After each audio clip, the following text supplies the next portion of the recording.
Hello, Brawlers. How are you? I hope you're all doing amazing. Welcome back to our channel, Eternal Brawl. And I want to ask you, have you seen our last video upload? Please go watch it because the character is from the Demons category and it is my favorite character so far, so I want to know what you all think.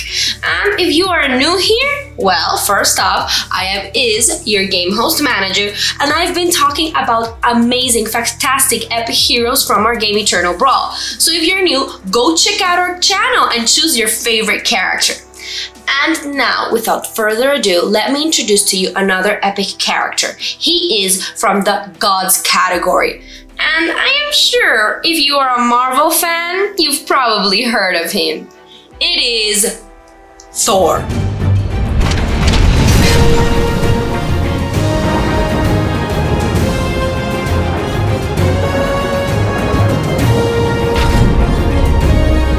Was born to the god Odin, who was the king of Asgard, and to the giantess Jorgen.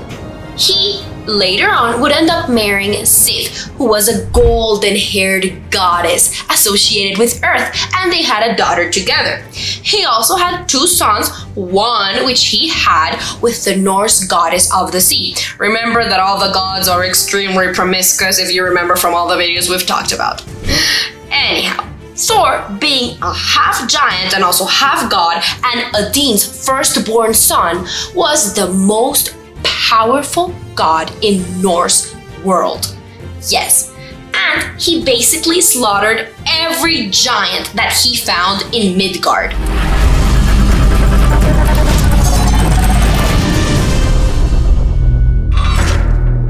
So, in Norse mythology, Thor is an Icer god associated with thunder, lightning, storms, oak trees, strength, the protection of mankind, hallowing, and fertility.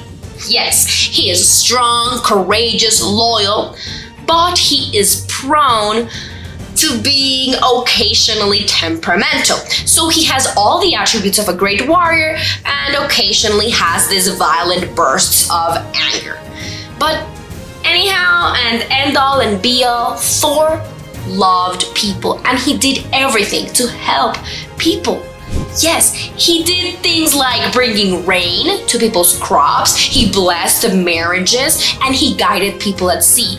Basically anyone from all social classes, from all types of backgrounds could count on Thor for aid. From a farmer wanting rain to even a warrior about to enter battle.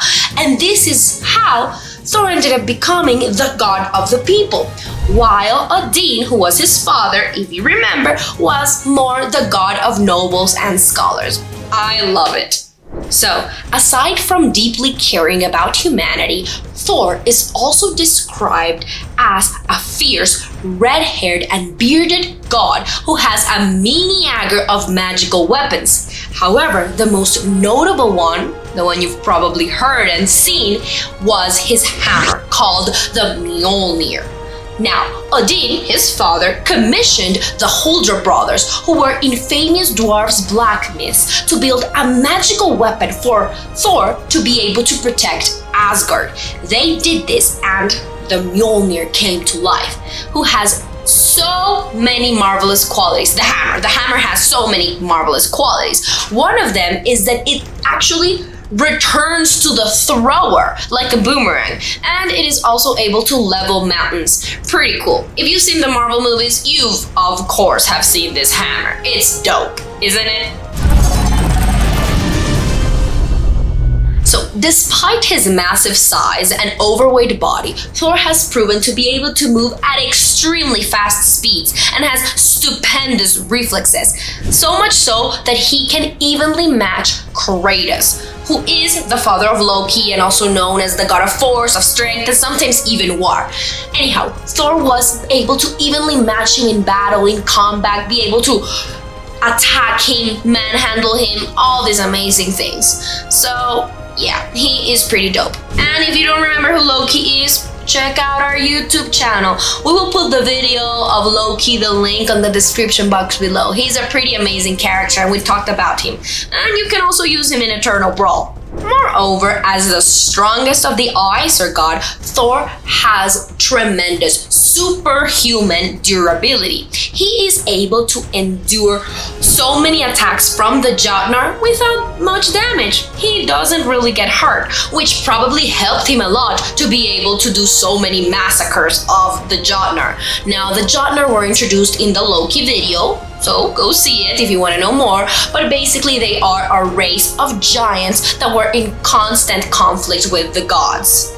As the god of storms, Thor has the ability to summon harsh lightning storms at a whim.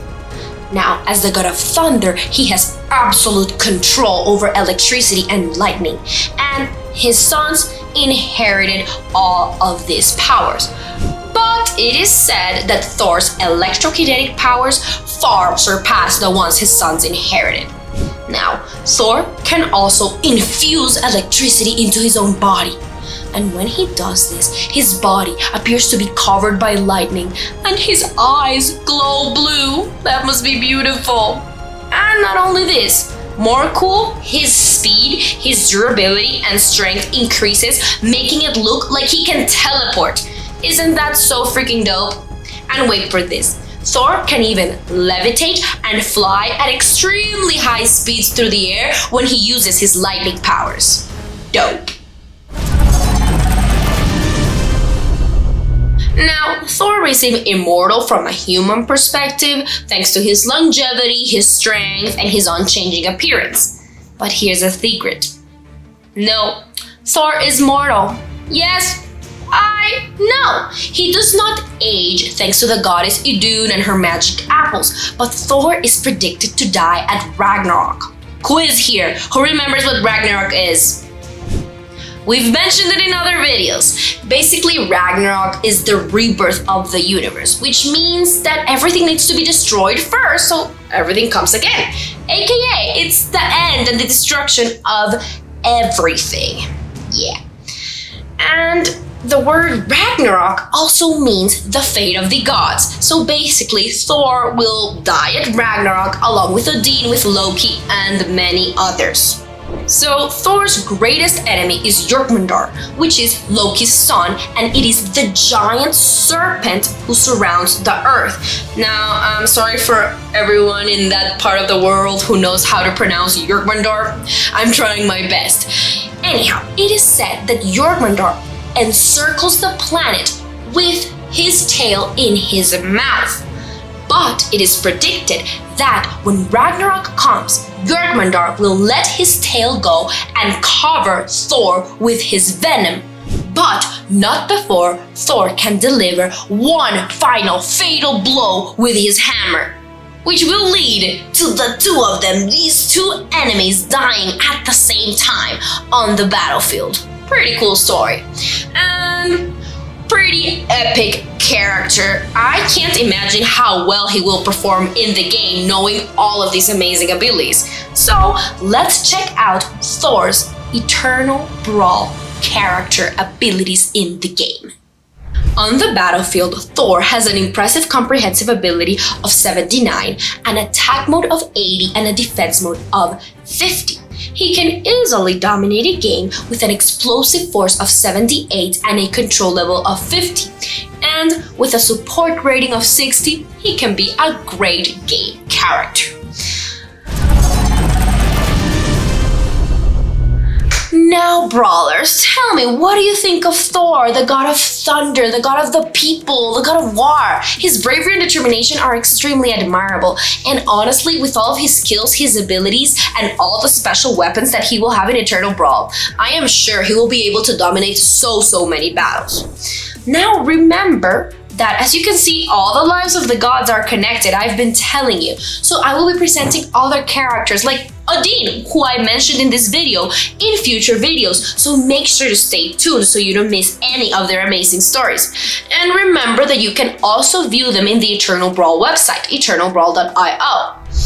Now, Brawlers, it's the end of the video. Thank you so much for sticking through with me, and don't forget to subscribe to our YouTube channel, to follow us on Twitter, on Telegram, on Discord, and on Instagram, so you can stay tuned with all of our content. And without further ado, stay cool, Brawlers!